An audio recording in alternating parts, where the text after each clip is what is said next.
Morning. Morning. How's everybody doing today? We're here. So Yep, we are.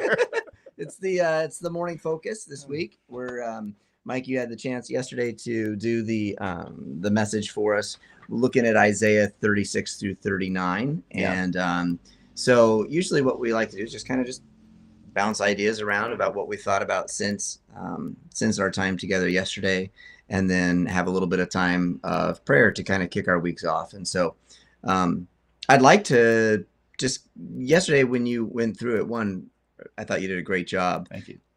Two, I'd love to hear your thoughts on chapter 39. Yeah, because I really only did 36 through 38. Yeah. 39 was like 39 would have pushed it into another 15 minutes worth of sermon. And I think everybody was done by the time I got through 38. I was there with you. I would have gone to the end with you. All the way. All the way to Mordor. Yeah, it was so 39 is, it almost feels like an Mm-hmm. appendices. It's like, and here's something else that happened. Yeah. So the story for 39, for those of you who aren't familiar with the story of a ancient king of Israel, after he was healed of a deathly illness, after Assyria, the big bad, like packed up and left, and God saved them from being conquered by Assyria. After all of that happened, chapter 39 is this account where emissaries from Babylon, which at that point was kind of this little upstart nation, the Chaldeans had just taken back the city of Babylon from Assyria, and they were like, hey, don't attack us anymore. And they started building up. They came to Judah, and it said that they came with gifts, they came with some treasures, and for Hezekiah, and they came because they heard that he was better, that he had kind of like beaten this sickness. And the implication for a lot of that was it brought glory to God. Like, oh, God has healed you. Like both the Assyrians left and you're healed. Your God must be doing something right. Your God must be pretty respectable. In fact, there's language in 38 and a little bit in 39 that talk about other nations sending treasure, sending gifts to Hezekiah, but sending it to his God. As this, hey, we like you guys now. We like your God. You know, we heard all of the stories that happened, and these are supernatural. And it harkened back to what God said was that I will protect Jerusalem for the glory of my name. And that was also what Hezekiah was praying, like, let your name be glorified in your protection here. Don't let your name be sullied by having us conquered. So a lot of the language around the treasure that Hezekiah received and people coming to visit was more like, we want to stay on your God's good side. So Hezekiah gets these visitors from Babylon, and they're basically like, hey, show us around. So he's like, yes, I will.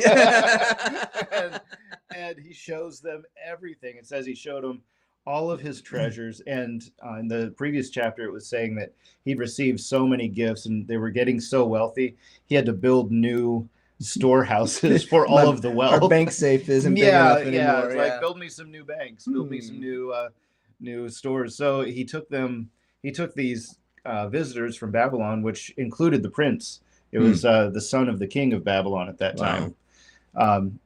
He took the prince of Babylon and showed him how wealthy he is. And it said he even took him to the armory and showed him all of the stores of weapons and everything they had. So he was just flexing. Like Hezekiah was like, he's got the flex. He's like, oh yeah, you guys, come on, let me show you my crib. You know, so opens the door. It's like, whoa, wait, look, it's a treasure house. Yeah, look at this with treasure more house. treasure. Sorry, it's like, I've got this treasure house and that treasure house and this treasure house. Let's look at all of them. I've got an armory. Look inside your armory. I put another armory. So that's the story. Like he's showing them everything. And then they leave, and you know the way these things go, they might have been there for a month. you can't jump in your car and drive to all the different storehouses. So I can imagine Hezekiah like, and tomorrow we're going to travel by chariot Yeah. 16 miles over there, and I'm going Yeah. to show you more storehouses with Wow. treasures, and we'll have a great meal together. So he was entertaining these guests for a long time. Yeah. And then they leave, and then Isaiah comes and he basically says, "Who are they? Yeah. Who Yeah. are they? What did they want?" And Hezekiah tells them, they're from this distant land called Babylon. Yeah. And they just wanted to be nice. They wanted to, Yeah. say hi. Yeah. They wanted to see how I was doing. And Isaiah said, "Well, what did you show them?" Yeah. And it says Hezekiah literally says everything.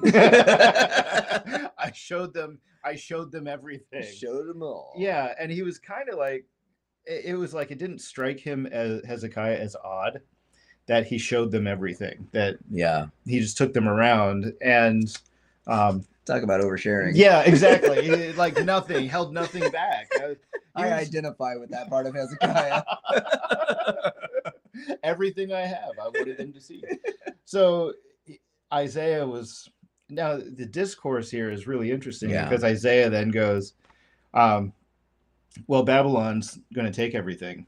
Yeah. And he says, enjoy it while you have it. Enjoy it while you have it in your lifetime, because there will come a time where Babylon owns all of your treasures and will take your children away into their empire. Yeah. And all that you have will then be theirs. So it's this image of Isaiah coming in and just going, you showed your new enemy everything. And Hezekiah didn't really see them as an enemy, because I feel like he had just been through so much. Yeah.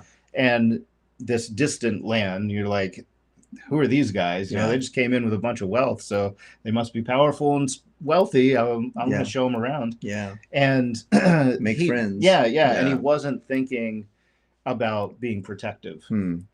Everything was open. Everything was so easy now. And I think the response then that Hezekiah says to Isaiah is interesting.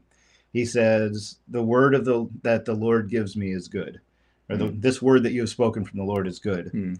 And you look at that and you're like, wait a minute. He just said that he's going to, like, Babylon's their new enemy. Babylon's going to capture them. And why is he saying it's good? And there's a little caveat that says Hezekiah was thinking that he would have peace in his lifetime. And he wouldn't have to worry about it. Yeah. It's kind of like, it's not going to hurt me. Yeah. All like right. We can breathe for a little while. Future generations will have to deal with it. It's their problem.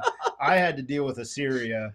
You guys have to deal with Babylon. This is the government's approach to most things. Yes. Nothing's really changed. So nothing has changed. That's fine for my lifetime. Right. But you guys down there, sorry. I'm wealthy now, and that's all I care about. Man. So government has never changed. So,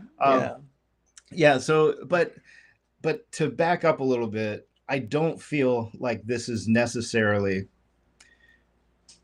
Hezekiah's big flaw or big fall or anything like that. Like, this passage in 39 ends with that he was thinking peace in his lifetime. And it doesn't give any judgment to that. It doesn't like say, but he screwed it up. And even when you look at Chronicles and Kings, there was no indication that Hezekiah like really fumbled the ball at the end zone. You know, he was just just kind of was like, okay. Yeah. All right. Well, I think the thing that to me is as you did such a good job walking through that 36 through 38 is the amount of stress that he would have been going through. And I think when you spend time reading through Isaiah, you begin realizing this was like an intense, emotionally, physically, like this was attacking all kinds of senses of security and personhood. And identity. And so then you've got the army of Assyria knocking at the doors and all of the stress of that. And then you've got personal illness on top of that. And then it's who knows, that may have been caused by the stress. It could have having been. an army surrounding your city. And all of a sudden you've got, so here's Hezekiah, and all of these people start bringing treasure because they've seen that Assyria didn't destroy Jerusalem. And I don't think that the king of Assyria was, overly exaggerating when he was threatening Jerusalem, saying, Yeah. "What nation has stood? What God has protected them?" Yeah, because none have. None had, right? And Yeah. so then all of a sudden, here's this one city Mm-hmm. that Mm-hmm. it doesn't It fall. was literally down to a city. It Yeah, wasn't even like this is the the last land. Yeah, it nation. It wasn't the was like kingdom. It was like, he just picked off all the cities yep, up to here. yeah, So he just shrunk the nation down to like yeah, this minuscule.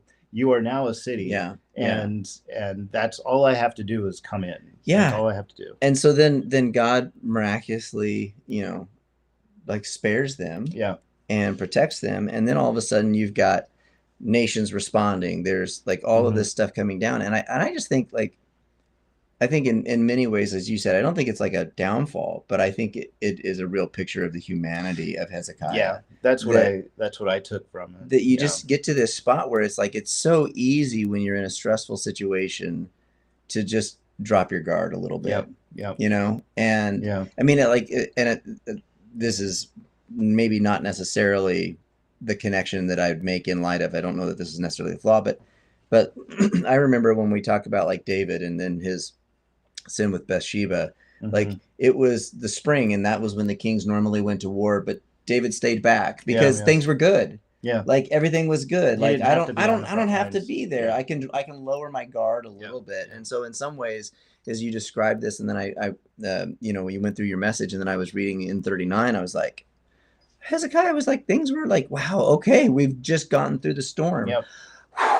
Oh, you want to Yeah. see? Yeah, yeah, sure. Let me Yeah. show you what's all. Look, And look at all that's going on. remember, he's got a timeline on his Yeah. life now. Yeah, Like he got healed and said 15 years. 15 so years. he was kind of like, you'll have peace for your lifetime. all right, 15 years. 15 Okay. years, okay. Yeah. What else am I going to shoot for? I've got, Oh man. at this point, he might have had 10 years left. Yeah. We don't know how much Yeah. time really passed because time moved very slowly. Yeah. There, you don't have these guys from Babylon could have taken 6 months to get to. Yeah. That's true. To Judah, so we don't know where the timeline was. Yeah, yeah. It doesn't say when they left, and Yeah, when they arrived, and and when they left. And, Assyria had taken all of the treasures Mhm. because he had paid them off. Yeah, So at this point, he had so much wealth and had built yeah, all of these different storehouses for all this wealth. yeah. So there was a lot of time to build that wealth up. Yeah. Other nations were sending it. So Yeah. you're looking at the timeline potentially like a year to 5 years Yeah. post Assyria. Yeah. And now Babylon comes and is like, hey, we hear you're healed again. Yeah. You're healed. Yeah. He's like, well, yeah, 5 years ago. But Yeah. we just don't know what the timeline was on that. But Yeah. it definitely was enough time for him to go from paying Assyria everything in the treasury and the temple to needing to build more storehouses to store all of his treasure. This is a parenthesis in the way my brain works. What a fascinating thought for maybe why we don't have so many treasures and artifacts from that era is if all the treasure was taken and then all the other nations were bringing in other treasure and that's what was there before Babylon took it again. Yeah, everybody, anytime you went in, like the whole nation took all the treasures. So it's like, oh, well, you just took it over here like 1,000 miles away or 400 miles away or something like that. It's such a fascinating thing to think about some of those little things. But I think that we don't often think about the reality of it. It feels like Lord of the Rings. Yeah. Oh, that's a good like the stories in the Old Testament feel like they're these fantasy stories, and you've got huge nations cutting swaths across other nations, and then you have like miraculous angels, an angel going in and slaughtering 185,000 Assyrians, and you just it's so hard to wrap your brain far around. removed from where we are. But I think that's one of you already brought it up. It's one of the things that I think is so good about this account is you see so much of Hezekiah's humanness. And when our friend Jacob, when we were driving home yesterday, he mentioned how much he appreciated the humanness of Hezekiah in this story. Where a lot of times you hear the stories of ancient kings are just fantastic. Like the kings didn't allow their weaknesses to be written about. So anytime they find some archaeological discovery and an account of this king, it's like, oh, he just was perfect. He was next to a god. He was everything.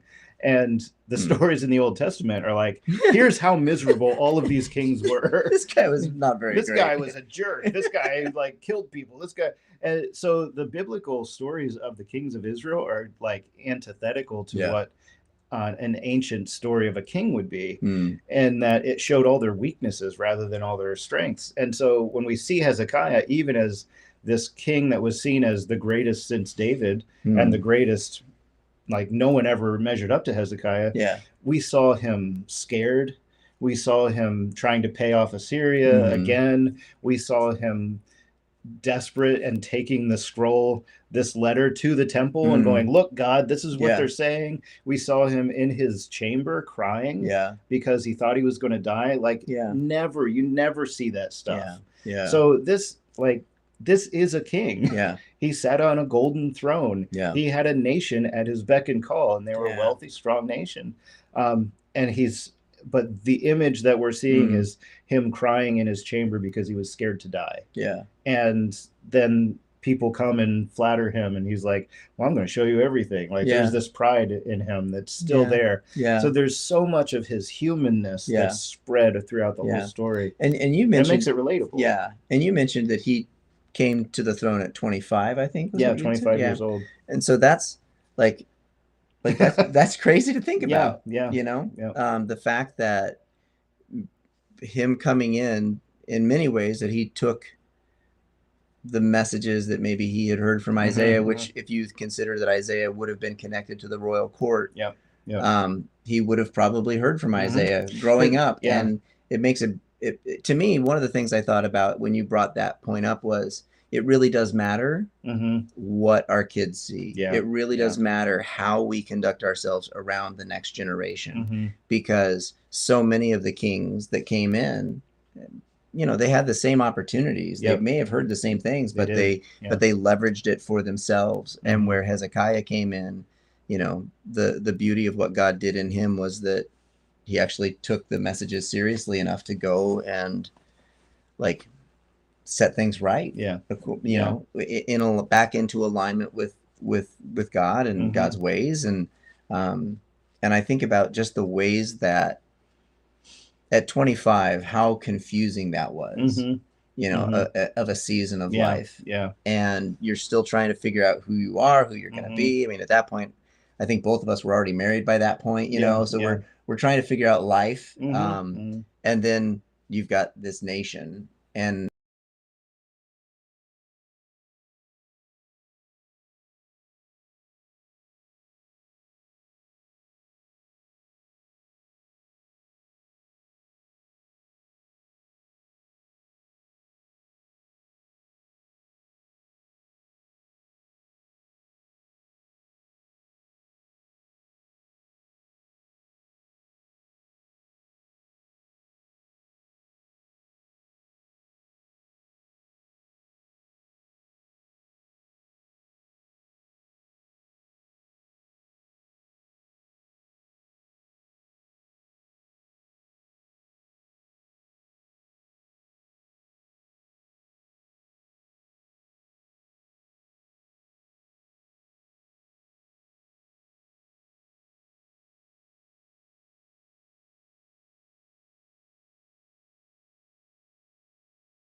hey, sorry. We're not sure if it connected or didn't connect there. Yeah, but you may have just watched random thoughts. We may have just been sitting here for the last minute and a half, just staring at the camera.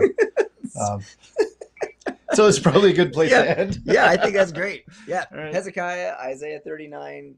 Great job. I thought you knocked it out of the park yesterday. Thanks, man. And I think it's really cool to have the opportunity to sit down and still have conversations like this about some of the stuff that we just, some days you don't have a chance to really get into in the main emphasis of what we're talking about in those sections. So today, for the written prayer that I have for us, it is based out of a response to Micah 6:8. Told you what is good and what is the Lord requires of you, to act justly, to love faithfulness, and to walk humbly with your God. And this is the prayer for the day. It says, dear Lord, thank you for the disciple, Lord, so that I might live according to your commandments and according to your plan. I will praise you always, thanks to your Son, and for your everlasting love. Amen.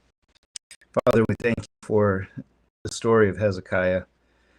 Thank you for preserving that for us to see, and to see the humanness that existed, has always existed, that we are really no different, that our fears and our anxieties and our questions and our doubts and our